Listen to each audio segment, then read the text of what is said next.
गिबियावनो मागो बिहुनि गासिबो जोंनि रायजो राजाफोरनि आंनि सिबिनाय अननाय खुलुमनायखौ हरग्रोनाय जाहैबाय। दिनैहाय जोंहा बे भुबनेश्वराव मागो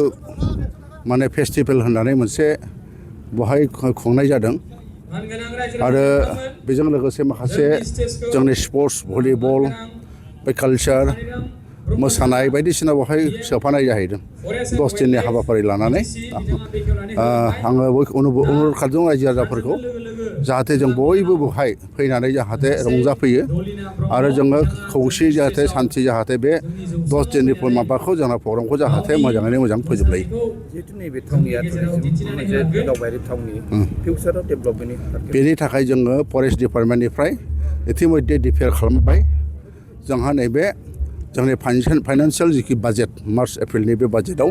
बेखौ होनानै जोंनि जिखिनि टारगेट इक' टुरिजम बेखौ जोङो स्टार्ट खालामनाय जासिगोन जाहाथे बेवहाय जोंहा आसे पासे मानसिफोरजों लोगोसे गोजान गोजान माखासे दावबायारि माने माबाफ्रा टुरिजमफ्रा फैनानै जाहाथे बेहाय बेरायफैनो हायो आरो बेजों लोगोसे जुदि मोजां जायोब्ला बे टुरिजमनि गेजेरजों जोंहा माखासे गथ'फ्रा बेवहाय माने किसु माने आर्न खालामनायनि